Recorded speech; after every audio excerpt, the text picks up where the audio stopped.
Baik, alhamdulillah rabbil alamin. Allahumma shalli ala sayyidina Muhammad wa ala ali sayyidina Muhammad. Rabbi shrah li sadri wa yassir li amri wa hlul 'uqdatam min lisani yafqahu qawli. Rabbi anzilni munzalan mubarakan wa anta khairul munzilin. Shadaqallahul adzim.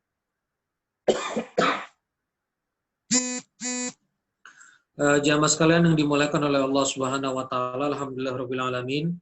Kita pada malam kali ini ya kembali lagi dalam kajian online di Zoom ini, di Zoom-nya Majelis Masjid As-Salam.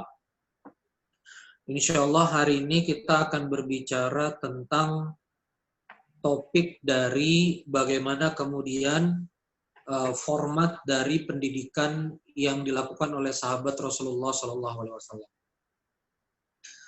Sebagaimana yang kita tahu, Bapak Ibu sekalian, ya, sebetulnya kalau kita mau melihat proses pendidikan yang paling efektif yang pernah terjadi di muka bumi, itu adalah proses pendidikan yang dilakukan oleh Rasulullah SAW. Gak ada yang lain, ya.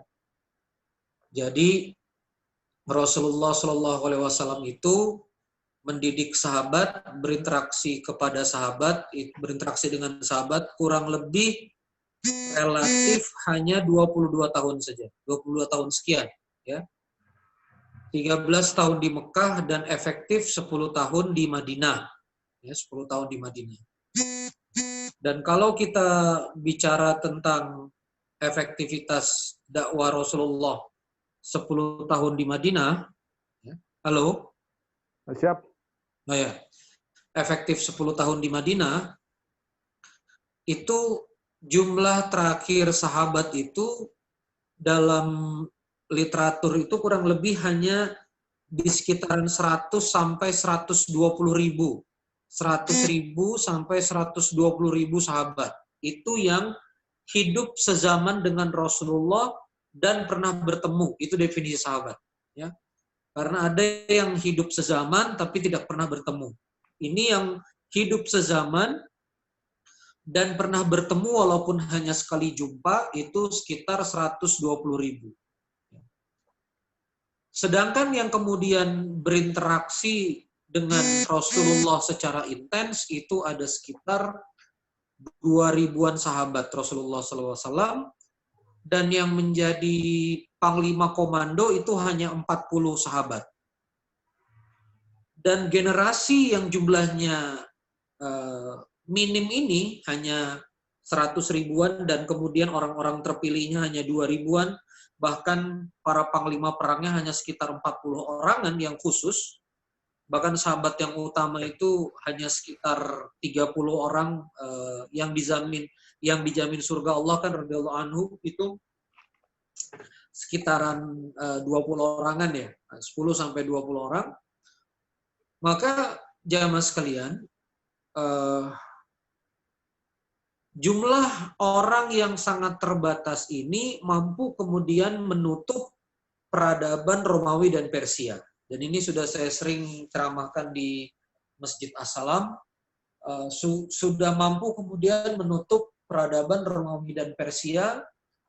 Bayangkan saja Romawi itu Afrika bagian utara sampai kemudian naik di Spanyol, Itali, bahkan sampai ke Eropa bagian utara, nanti berbatasan Dutchland, Jerman. Lalu kemudian bangsa Persia itu lebih luas lagi. Jadi total mereka berdua ini puluhan juta kilometer persegi ya. Hampir konon 30 sampai 40 juta kilometer persegi kedua peradaban ini itu tutup, dan kemudian peradaban ini dipimpin oleh Islam. Ya, itu efektif sekali. Ya. Nah kan, sebagaimana kita lihat ya, bagaimana efektifnya pendidikan sahabat Rasulullah itu, saya ingin memberikan gambaran satu prototipe saja. Misalnya kita ambil satu prototipe Ibnu Abbas radhiyallahu anhu. Ibnu Abbas radhiyallahu anhu itu lahir 3 tahun sebelum Rasulullah SAW hijrah. Jadi Ibnu Abbas lahir 3 tahun sebelum Rasulullah SAW hijrah. Lalu kemudian ikut bersama Abbas radhiyallahu anhu. Abbas ini ayahnya, pamannya Nabi, jadi Ibnu Abbas dengan Rasulullah itu sepupuan, ya. Jadi kemudian baru ikut dengan Ibnu Abbas hijrah itu 7 Hijriah. Tahun 7-8 Hijriah. Kalau tidak salah nanti dicek lagi itu pasca Fatu Mekah, ya. Sekitaran dekat-dekat Fatu Mekah itu Abbas radhiyallahu anhu itu hijrah. Kenapa Abbas paman Nabi ini tidak hijrah dari awal? Karena diutus oleh Nabi Muhammad SAW untuk menjaga kota Mekah. Nah, yang menarik adalah Ibnu Abbas ini berarti relatif hanya berinteraksi dengan Rasulullah dari tahun 7 Hijriah sampai tahun 11. Itu kurang lebih hanya 3-4 tahun berinteraksi dengan Rasulullah. Rasulullah wafat usianya berarti sekitar 13 tahun.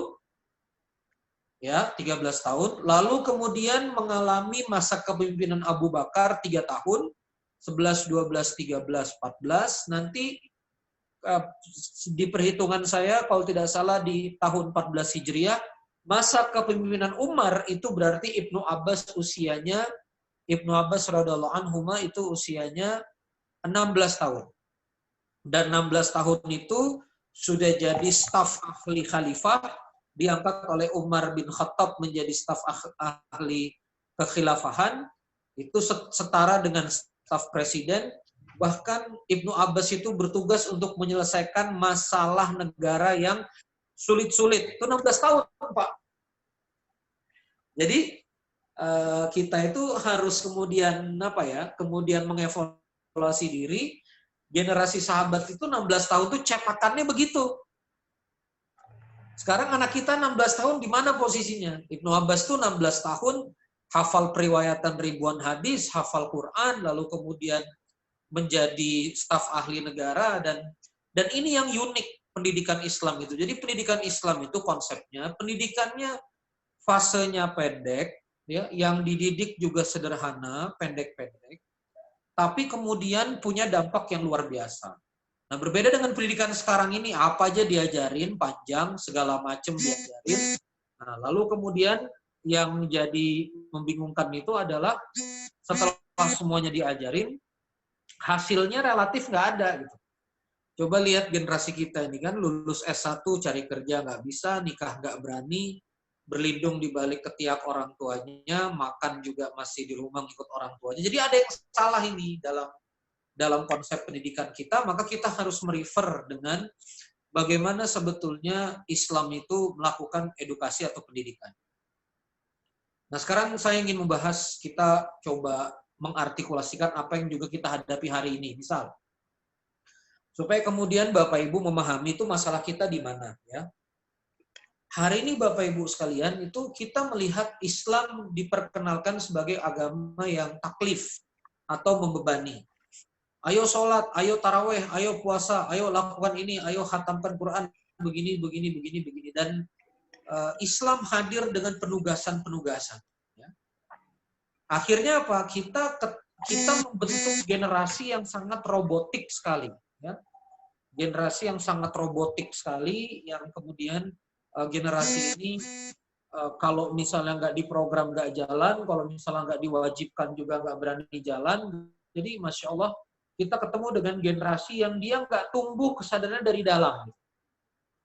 Padahal kalau kita lihat bagaimana Nabi itu memberikan arahan, kan nggak ngomong begini, ayo Lailatul Qadar, iktikaf berjaga-jaga, ayo kumpul di masjid, enggak. Tapi Nabi mengatakan itu malam, bagaimana Quran mengajarkan itu malam lebih baik daripada 1000 bulan. Itu kan hatinya yang dihidupkan. Di bulan Ramadan itu nafasmu zikir, sholat fardumu dinilai sekian ribu kali lipat, sholat sunnahmu dihitung sebagai sholat fardu. Itu Masya Allah. Masya Allah, satu huruf itu sebanding dengan engkau mengkhatamkan Al-Quran. Ini kan yang dibangun kesadaran. Fadilah amal yang dibangun ini, yang kemudian menghidupkan hati. Nah, maka dari itu, mari kita coba lihat bagaimana sebetulnya Quran ini mendidik dan bagaimana sebetulnya platformnya. Maka saya mengajak Bapak Ibu ke surah Al-Jumu'ah. Bapak Ibu silakan kita buka Qur'annya, kita akan ngaji sama-sama surah Al-Jumu'ah supaya nanti bisa paham. Surah Al-Jumu'ah surah ke-62 Bagi yang ada Quran silakan dibuka surah Al-Jumu'ah surah 102. Kita akan berfokus di ayat kedua, ya, di ayat kedua. Ya, saya akan bacakan Bapak Ibu sekalian, saya akan bacakan. A'udzubillahi minasyaitonirrajim. Huwallazi ba'atsa fil ummiyina rasulam minhum. Nah, ini menarik nih. Huwallazi, dialah Allah, ba'atsa, yang kemudian membangkitkan, al-ba'ats, membangkitkan, fil ummiyina, di bangsa yang buta huruf ini, rasulam minhum, ya. Fil ummiyina rasulam, ya. Kepada kaum yang buta huruf dari kalangan mereka sendiri. Minhum. Ada yang kita bisa lihat di sini. Ini kan waladhi ini diawali dengan yusabbihu lillahi ma fis samawati wa ma fil ard, ya. Al-Malikul Qudusul Azizul Hakim, ya, diawali dengan membesarkan nama Allah, ya. Lalu kemudian di ayat yang kedua waladhi, dialah yang ba'atsa fil ummiyina rasulam minhum. Ba'atsa fil ummiyina, membangkitkan. Di sini diterjemahkan mengutus, ya. Al-ba'ats dalam bahasa Arab sebetulnya membangkitkan. Jadi rise from you, ya, from them, di bangsa mereka itu, minhum, rise, ya, dibangkitkan rasul. Maka konsep kita melihat utusan, ya, konsep ke sebuah kaum, konsep yang paling umum dan konsep yang sangat-sangat fundamental adalah hal itu berarti adalah tanda dari kebangkitan. Makanya dipakai kalimat huwallazi ba'atsa fil ummiyina, al-ba'ts. Dan benar saja, setiap rasul datang ke suatu kaum pasti yang terjadi adalah kebangkitan, ya, dan itu sudah umum dan itu sudah wajar. Nah, lalu berikutnya ada kalimat fil ummiyina, dari kalangan buta huruf, dan Rasulullah SAW ini adalah Rasul yang kemudian buta huruf. Ini menarik, ya, umatnya nggak boleh buta huruf, tapi Rasulullah itu dijaga oleh Allah. Sejarah membuktikan beliau buta huruf. Kenapa? Ini makna yang sangat luar biasa, karena dengan Rasulullah itu buta huruf, jamaah sekalian, maka ini menghabisi dan menghantam semua teori orientalis bahwa Rasulullah SAW itu membangun agama Islam ini dengan cara contek-contek kitabnya Yunani, contek-contek buku-bukunya Romawi, contek-contek kitab filsuf, contek-contek kitab sejarah, dioplos lalu kemudian dijadikan Quran. Nggak mungkin, ya. Karena Rasulullah itu terputus dari literasi ilmiah, ya. Fikirannya, hatinya dijaga Allah Subhanahu wa Ta'ala hanya diisi Al-Quran, ya. Dan banyak sekali, ya, sejarah-sejarah yang tidak ada di Taurat, tidak ada di Injil, tapi ada di Quran, ya. Dan itu terbukti nanti di kemudian hari. Dan ini adalah bukti kebenaran Al-Quran. Jadi, huwallazi ba'atsa fil ummiyina rasulan minhum. Dibangkitkan Rasul, ya, utusanku di kaum yang buta huruf di antara kalian. Nah, berikutnya apa yang dikerjakan Rasulullah? Yang dikerjakan Rasulullah, mari perhatikan di sini ada 3 urutannya. Yatslu alaihim ayatihi, ya, membacakan. Kalau ada yatslu, tala artinya membacakan dengan dalam, alaihim ayatihi, ayat-ayat. Jadi proses pendidikan yang pertama itu Bapak Ibu sekalian adalah yatslu alaihim ayatihi, lalu kemudian wa yuzakkihim itu artinya itu disucikan, dibersihkan dari perbuatan-perbuatan tercela, disucikan dari visi hidup yang salah, dibersihkan dari berbagai macam segala macam hal yang buruk-buruk, lalu kemudian barulah kemudian wa yu'allimuhumul kitab. Barulah kemudian wa yu'allimuhumul kitab wal hikmah. Baru diajarkan ilmu dan hikmah.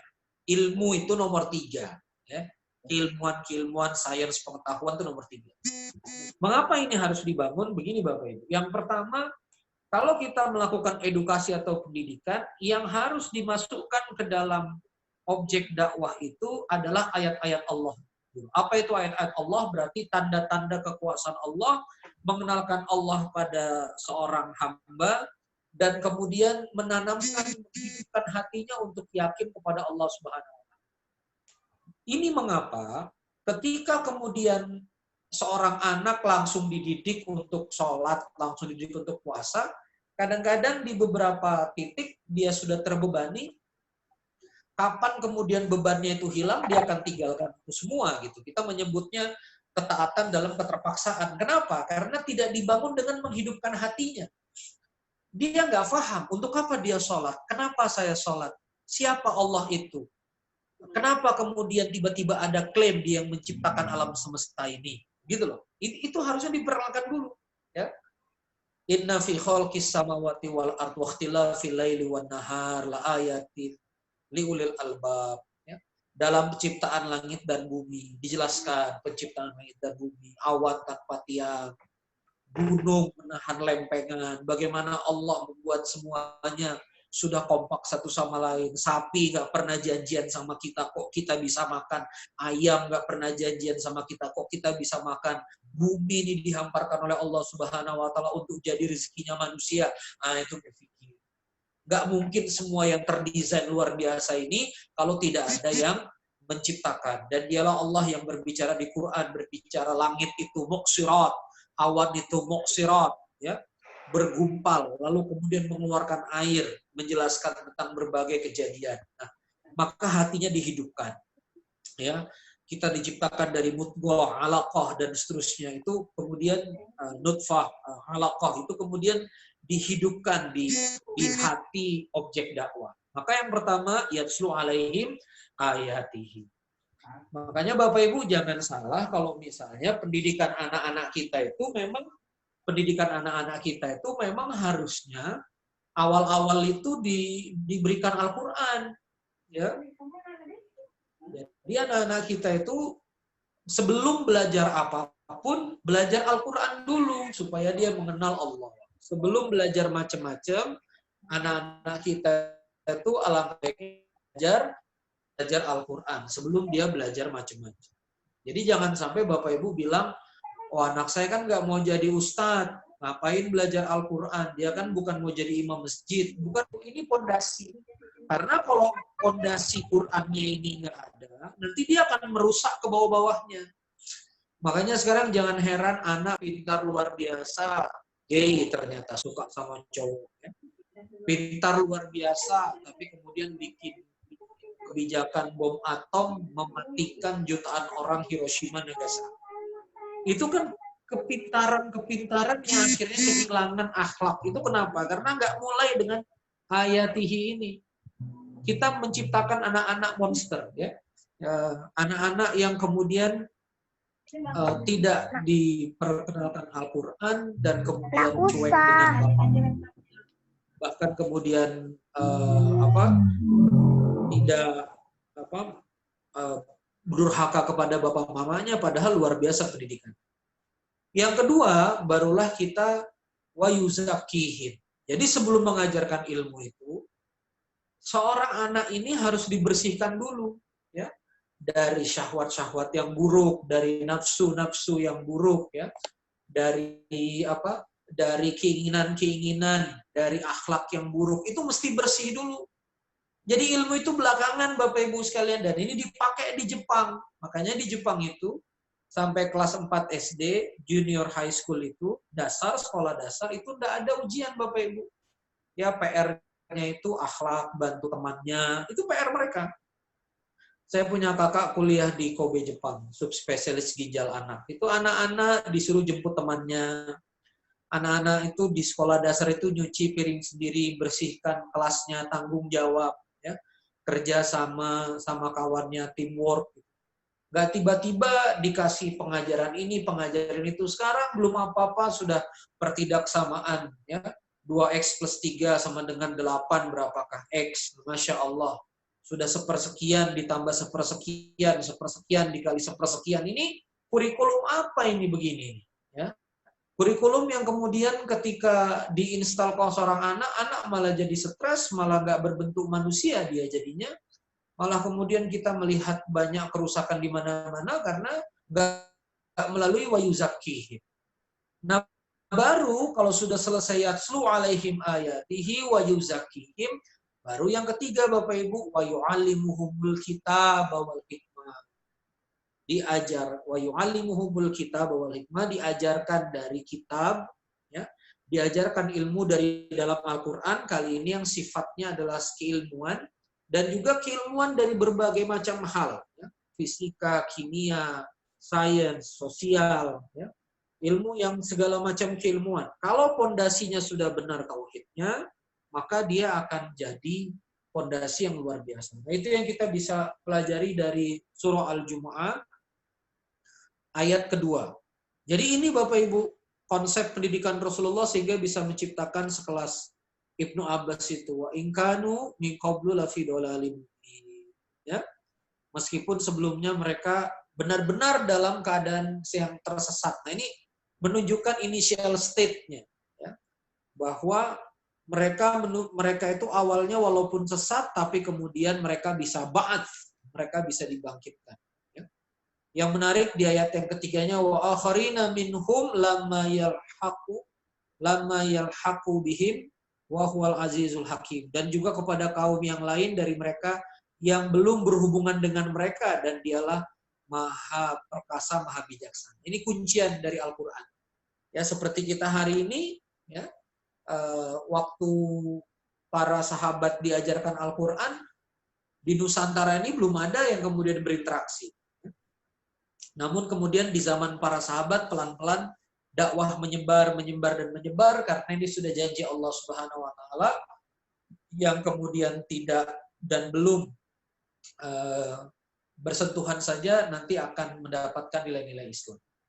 Saya kira itu yang saya bisa sampaikan sebagai konsep memahami bagaimana kemudian Rasulullah mendidik para sahabat. Mudah-mudahan setelah nanti kita memahami ini ada perubahan dalam kita mendidik anak, mendidik generasi, mendidik masyarakat, insya Allah. Terima kasih. Wassalamualaikum warahmatullahi wabarakatuh.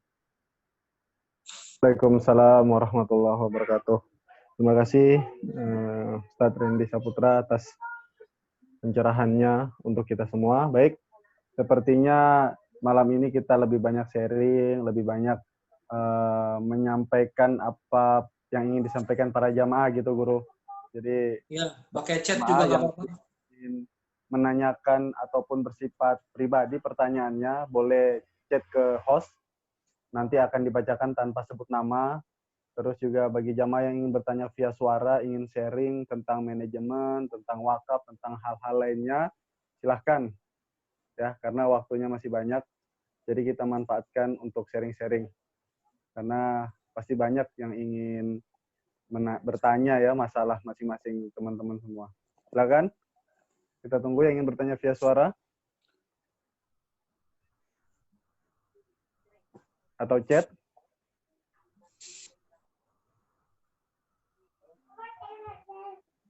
Oke. Belum ada?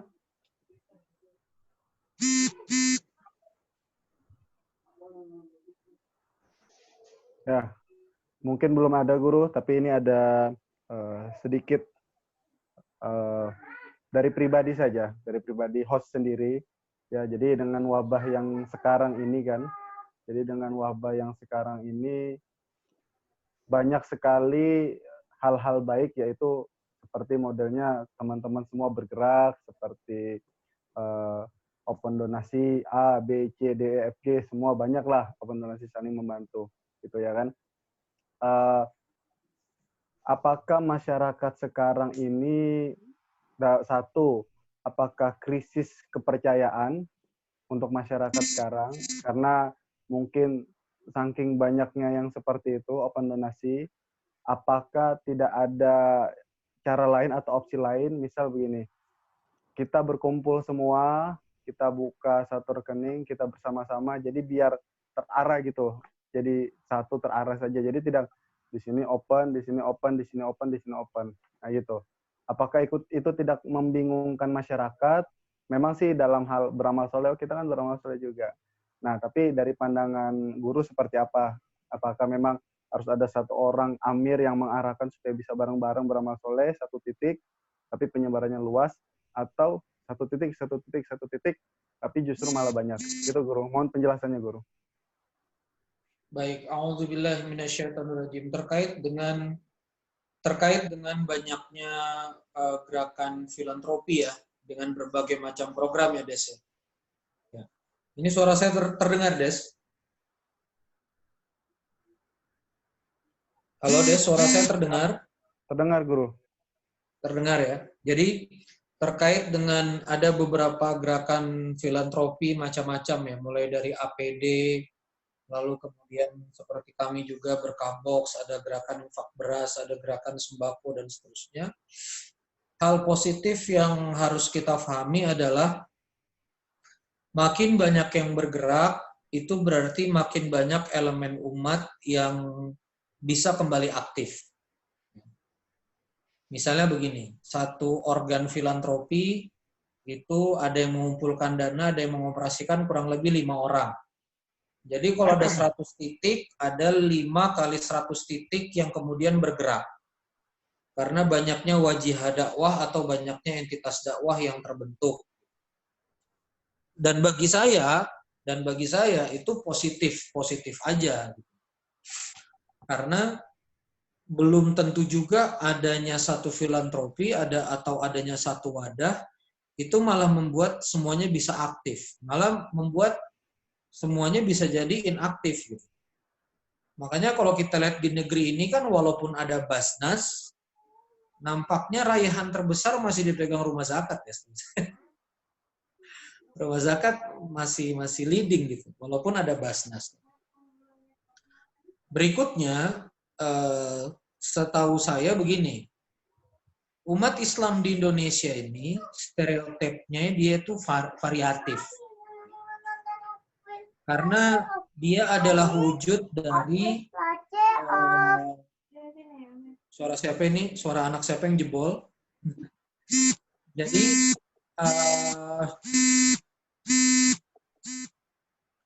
Jadi Bapak Ibu sekalian, umat Islam ini stereotipnya dia variatif. Dia terdiri dari banyak segmen dengan berbagai macam behavior, berbagai macam tingkah laku. Itu stereotip dari umat Islam di Indonesia. Nah, karena dia ini variatif, karena dia ini multi segmen, jadi dia tidak bisa, umat Islam di Indonesia ini tidak bisa dikelola oleh satu lini kekuatan, itu tidak bisa dia. Jadi bagus saja banyak itu, karena gini, misalnya saya dengan berkah boxnya, ada orang yang memang hobi ngasih makan orang lain. Ada orang yang bikin gerakan sembako, ada yang hobi juga ngasih sembako. Ada yang dia maunya suplai APD untuk alat pelindung diri buat tenaga medis. Ada yang dia sukanya begitu. Ada dia yang nggak suka begitu-begitu. Dia suka yang lebih produktif, ngasih modal, ngasih pelatihan, dan seterusnya. Jadi orang itu macam-macam. Ya. Tinggal nanti masing-masing dari filantropi ini kalau dia sejenis sama-sama ngumpul sembako, tinggal saling komunikasi saja biar nanti distribusinya nggak tumpang tindih. Ada orang yang sudah dapat malah dapat lagi. Itu tinggal komunikasi. Berikutnya, kenapa perlu banyak organ filantropi dan organ sosial di masyarakat? Kita tuh perlu banyak organ sosial di masyarakat itu karena bisa jadi ada donatur yang cocok sama A, nggak cocok sama B. Ada donatur yang cocok sama B, nggak cocok sama C, ya kan? Kayak kami di Balikpapan, saya paham betul di Balikpapan. Ini kan ada pusaran-pusaran keilmuan keislaman kan. Ada grup Al-Banjari kilometer 19 ya, bubuhan-bubuhan Banjar, Guru Jelani ya, NU tradisional ya, Salafiyah ya. Nah, itu pasti cocok dengan yang sewarna. Nah, nanti ada misalnya lagi yang besar Gunung Tembak Hidayatullah ya. Donatur hidayatullah ada lagi nanti segmentasinya hidayatullah. Nah, sehingga kita harus menghormati banyak organ sosial yang kemudian bergerak bersama-sama. Jadi menurut saya positif saja, biar kemudian semua segmen kita bisa grab. Ya. Saya merasa juga harus banyak yang bergerak untuk bagi-bagi nasi box. Ada yang cocok sama saya, mungkin nggak cocok sama yang lain. Ada yang nggak cocok sama yang lain, cocoknya sama saya. Jadi jangan cuma kami yang bergerak, kalau bisa banyak yang bergerak. Saya rasa ada beberapa chat nih, Des ya. Kita bacakan ya chat publik Siap. ya. Siap. Pertanyaan pertama, Guru.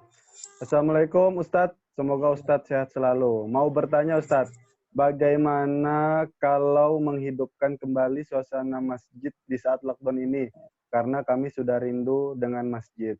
Itu Ustadz, pertanyaan pertama, tafadhol. Ya, Menghidupkan suasana. Bismillahirrahmanirrahim.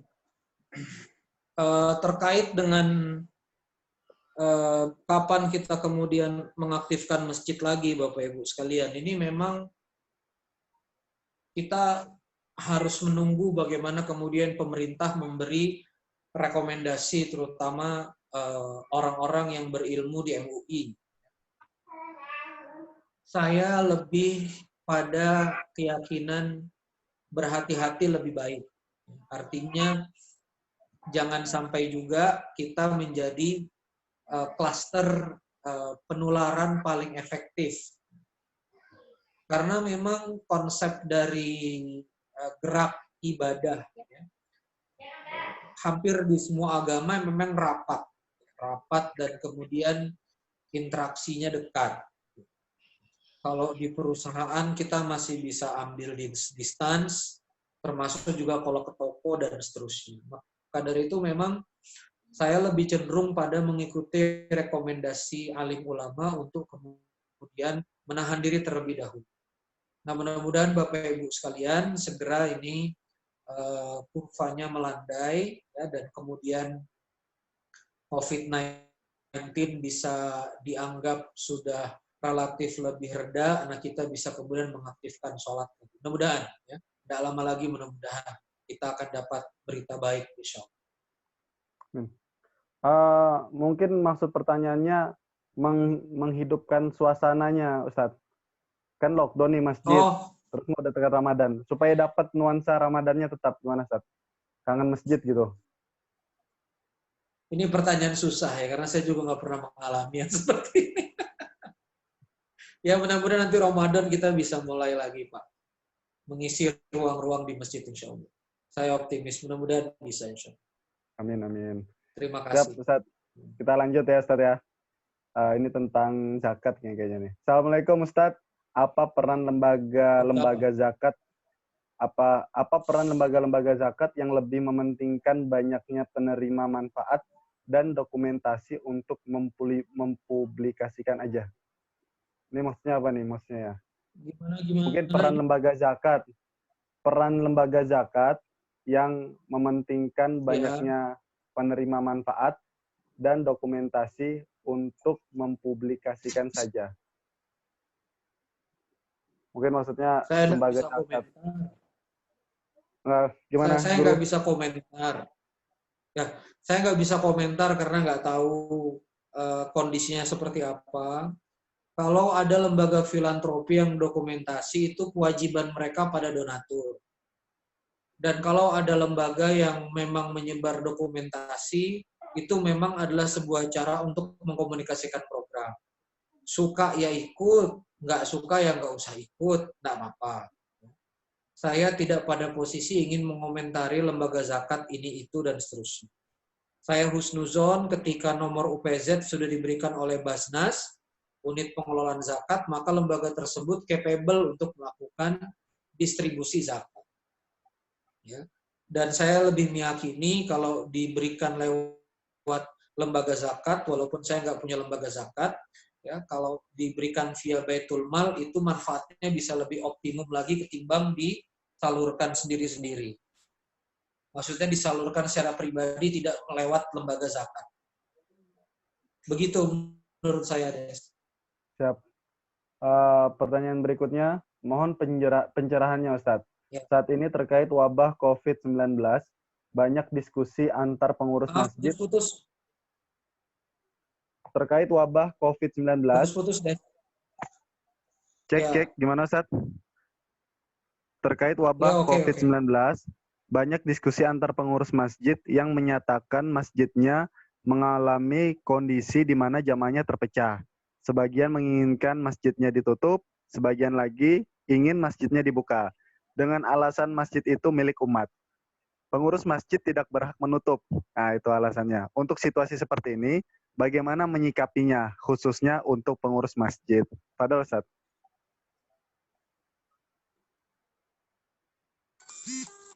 Oh, maksudnya pendapatnya pecah gitu. Banyak Ya, pendapat. ada yang minta buka, ada yang minta tutup. Akhirnya ada yang bilang, masjid kan milik umat. Pengurus tidak berhak menutup. Nah, ini pertanyaannya bagaimana menyikapinya untuk pengurus masjid, gitu Ustaz. Itu hak ketua DKM. Itu hak dari pimpinan ketua DKM dan pemimpin paling tinggi atau ketua Dewan Syuro di masjidnya untuk memutuskan seperti apa baiknya. Memang dari kan wilayah Balikpapan belum PSBB ya. Kalau PSBB itu kan kena tempat ibadah mesti ditutup, nggak ada pilihan. Di pembatasan sosial berskala besar itu masjid close. Ya. Nah, kalau misalnya di Balikpapan masih pilihan, maka tinggal dimusyawarahkan saja baiknya seperti apa. Ada memang masjid yang mengatakan oke, kita buka, yang mau sholat enggak, ya kan? Itu bebas saja.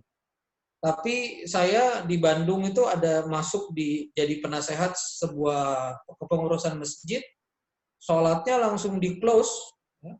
Nggak ada lagi sholat fardu bersama, sholat jamaah bersama di close, karena DKM-nya anak muda yang nggak ingin bawa bapak pensiunan jadi menulari satu sama yang lain.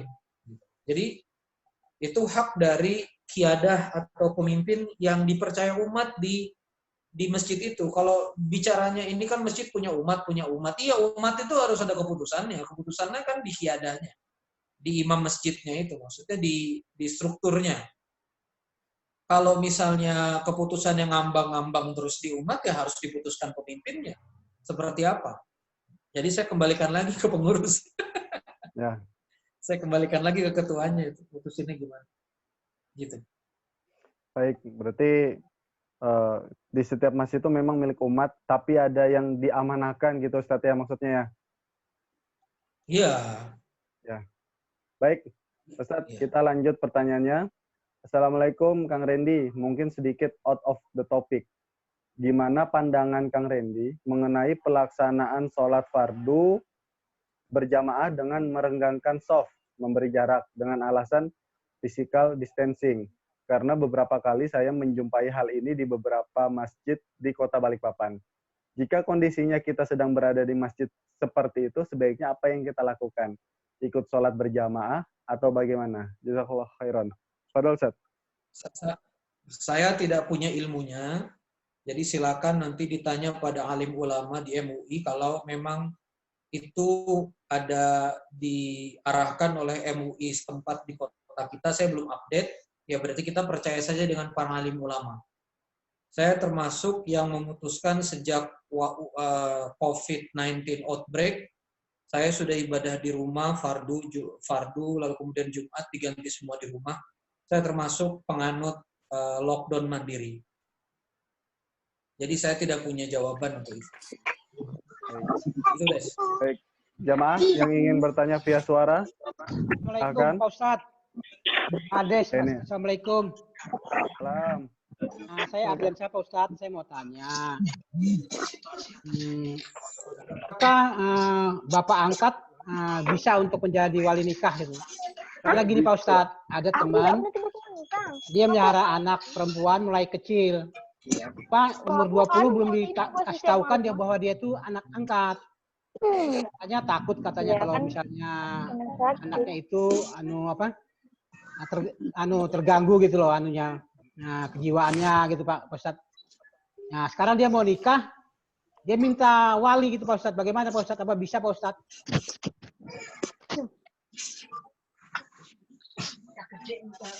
Ya itu aja Pak Ustadz. Assalamualaikum warahmatullahi Baik. wabarakatuh. Boleh di-mute dulu. Yang lain Host, di-mute. tolong di-mute semua. Oke. Bismillahirrahmanirrahim.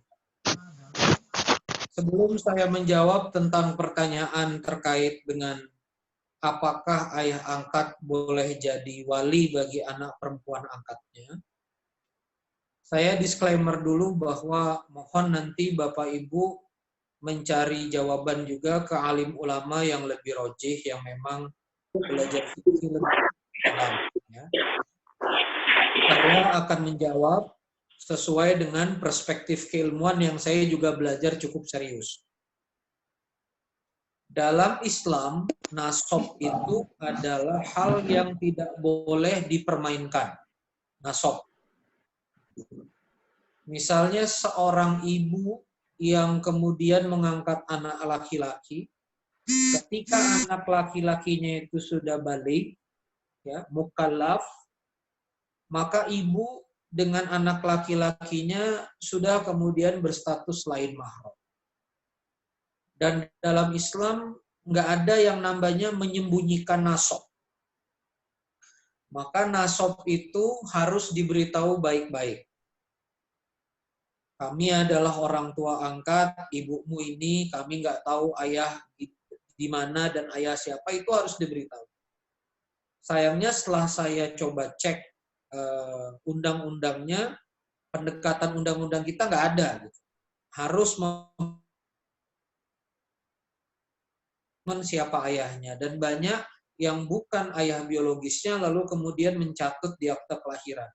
Secara akte lahir agama, secara akte lahir legal, silakan saja, itu dipersilahkan, dan wallahu alam seperti apa pendekatan undang-undangnya, tapi kemudian aktenya jadi sah. Tapi kemudian di dalam Islam tidak pernah ada definisi ayah angkat, tidak pernah adalah definisi ibu angkat. Anak biologis tetaplah anak biologis dari kedua orang tuanya. Itu bagaimana Islam menghargai nasab, ya, menghargai keturunan. Dari kaidah umum ini, kalau kita tarik ke wali nikah, maka ini juga menjadi tidak nyambung wali nikah ini. Karena wali nikah itu harus ayah, saudara laki-laki, atau kemudian paman. Nah, terkait dengan misalnya ini anak sudah sebatang kara, lalu kemudian sudah tidak ada lagi yang menikahkan, barulah kemudian diputuskan jalan alternatif yang namanya wali hakim. Biasanya demikian. Maka ayah angkat itu dapat menikahkan anaknya perempuan ini dalam status yang wali hakim. Jadi secara hukumat, ya, menjadi wali yang melindungi anak ini. Karena memang sudah tidak bisa ditrace lagi saudara laki-lakinya di mana. Itu jawaban fikih yang kemudian saya dapatkan dari apa yang saya pelajari, dengan keterbatasan dan dengan berbagai kebodohan yang saya punya. Nanti Bapak Ibu silakan coba cari lagi jawaban yang lebih rojih, jawaban yang lebih menenangkan dari alim ulama yang tentunya ilmunya lebih berkapasitas. Terima kasih. Baik. Gimana Pak Ardiansa? Ada lagi mau disampaikan? Di copy Pak Ustadz. Ya. Makasih Pak Ustadz. Memang saya pernah juga membaca Pak Ustadz, ya. Saya tambahin juga. Kalau ya, pernah juga membaca, cuma di internet aja Pak Ustadz. Cuma kalau untuk nasab memang sepakat ulama itu bahwa nggak boleh disembunyikan nasab, ya kan? Jadi harus binti ini sesuai dengan ibu angkatnya. Sesuai dengan bapak angkat, bapak aslinya ya. Nah, tapi kalau masalah yang ini untuk wali nikah, itu berbeda pendapat Pak Ustadz itu ya, sesuai dengan Pak Ustadz tadi ngomong. Jadi untuk bapak angkat bisa katanya, dia merujuk dengan wali hakim tadi. Ya itu aja ya. Oke, makasih Pak Ustadz. Makasih. Assalamualaikum warahmatullahi wabarakatuh. Assalamualaikum warahmatullahi wabarakatuh. Baik, ada lagi yang mau ingin bertanya via suara? Jemaah? Belum? Oke, ini ada chat masuk lagi Ustadz satu, Ustadz. Ustadz mau bertanya. Semoga Allah selalu jaga antum dan jaga kita semua dari bala dan musibah. Amin. Bagaimana untuk orang-orang yang tetap memaksa ke masjid dan ngotot dengan keputusannya, padahal sebelumnya tidak terlalu aktif ke masjid. Padahal Ustaz. Ya lagi-lagi kalau kayak gitu saya nggak suka komentarin ya. Jadi kalau memang masjidnya diputuskan open dan memang menjadi pilihan ya silakan saja. Kalau ada yang ngotot ke masjid ya monggo saja. Kecuali kalau masjidnya lockdown benar, dilarang demi keamanan bersama, ya yang mau ke masjid tinggal pilih masjid yang masih buka, ya kan? Mudah-mudah saja.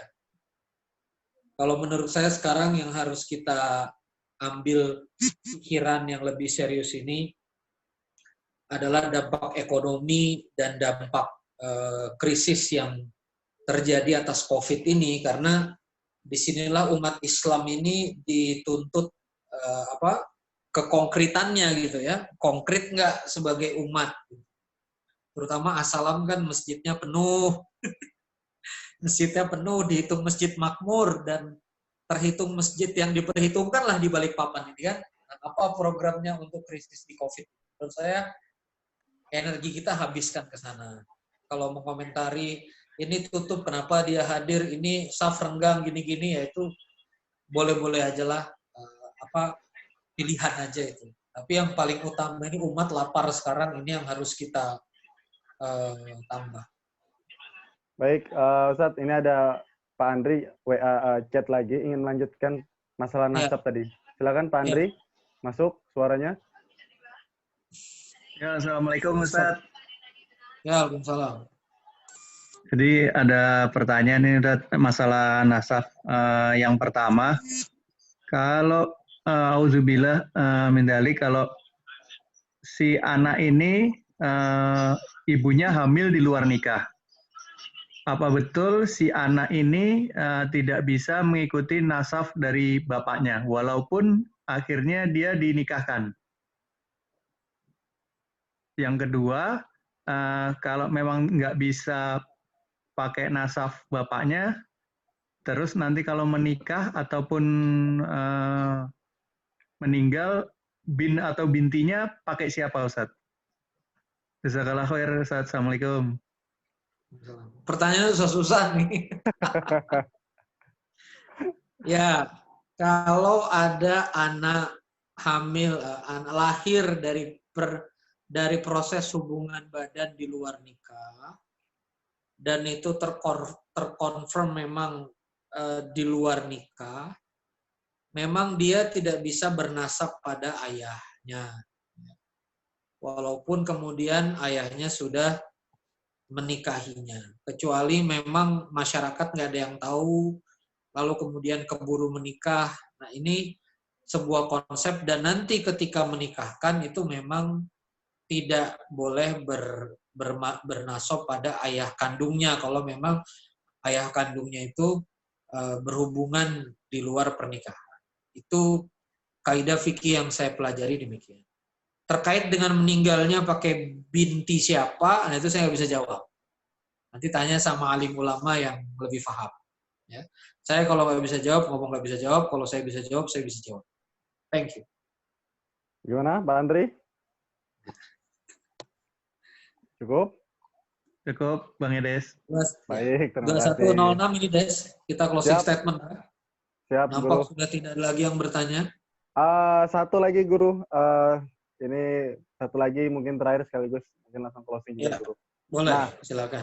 Ngobrol-ngobrol tadi soal masjid, otomatis kita berhusnuzon, insya Allah Ramadan kita tetap bisa, gitu ya. Insya Allah kita bisa tarawih bareng, ya itikaf dan segala macam. Terus untuk berjaga-jaga, kita kan perlu juga menyiapkan kan, artinya ada kesiapan juga kan. Sambil menunggu kita proses ke sana, proses untuk ibaratnya pemulihan lah. Dan sekarang ini kira-kira program apa yang pas untuk masjid? Pertama, masjid sudah buka program posko, misal contoh Assalam Peduli. Oke, berarti kan ini harapannya jenjangnya adalah keberlangsungan terus-menerus, bukan karena hanya event ini saja gitu loh maksudnya. Nah, kedua, setelah program bantuan ini lagi, kira-kira halal apa lagi yang bisa dikembangkan oleh masjid untuk memberikan kebermanfaatannya? Itu loh, Guru. Itu saja terakhir sekaligus closing mungkin Guru. Ya, bismillahirrahmanirrahim. Kalau misalnya kita melihat COVID ini kan kita mesti bagi-bagi segmen masalahnya ya. Pertama, masalahnya ada pada pusaran penderita. Penderita COVID, pasien dalam pengawasan PDP, orang dalam pengawasan ODP, bahkan juga orang tanpa gejala OTG. Jadi ada proses yang kemudian melayani mereka ini. Entah rumah isolasi darurat, ya, entah bantuan ketika mereka harus isolasi mandiri, ini ada khusus pendekatan buat mereka ini. Lalu berikutnya, sebetulnya para tenaga kerja kesehatan. Para tenaga kerja kesehatan ini juga relatif harus terperhatikan dengan baik, ya. Kalau dia perawat, kadang dia ngekos tempat tinggal, kadang-kadang dia harus bercampur lagi dengan keluarga di rumah. Sebetulnya organ filantropi seperti masjid atau lembaga zakat itu harus segera mempersiapkan tempat tinggal alternatif bagi para nakes ini, kalau memang kita bisa ke sana. Yang ketiga, sebetulnya populasi yang terdampak itu sebetulnya masyarakat kelas bawah. Kita tahu Living Plaza, lalu kemudian Living Plaza, lalu beberapa mall, Plaza Balikpapan, BSB, Balikpapan Superblok, hampir semuanya kehilangan traffic. Kehilangan traffic ini maknanya PHK, kerjaan pada putus, dan dominonya ke kerusuhan, ya, ke krisis moneter, berujung pada orang yang kemudian lapar dan tetap harus makan. Jadi kita ancaman badainya sebetulnya ke sana. Nah, kalau misalnya As-Salam dengan populasi jamaah yang surplus, berani kemudian membuka diri dan mendata siapa yang kesulitan di Balikpapan, silahkan mendaftarkan diri ke Masjid As-Salam, kami siapkan sembako tiap pekan. Oh, itu cakep. Cakep. Ntar yang daftar langsung 10.000 orang. Bagus aja kan. 10.000 orang, paket sembakonya 50.000, 500 juta. Selesai lah itu. Sama jamaah As-Salam, seminggu sekali 500 juta. Ya kan? Nah, itu baru jagoan itu As-Salam. Saya rasa demikian. Populasinya kita bagi 3 itu. Ya. Ketika kita mau bicara tentang COVID ini, insya Allah. Dari saya demikian, Des. Ya, nggak usah sampai 9:30 saya rasa. Ya. Kita biasakan tidur di awal waktu saja. Insya Allah. Guru, closing. Terima kasih. Ya. Alhamdulillahirrahmanirrahim. Terima kasih Masjid As-Salam. Semoga istiqomah dan juga beberapa pendengar yang kemudian menyaksikan tayangan ini. Syukron. Semoga kita bisa mendapatkan banyak kebaikan dari Allah Subhanahu wa taala dan semoga Allah Subhanahu wa taala memberkahi kita semua. Terima kasih. Wassalamualaikum warahmatullahi wabarakatuh.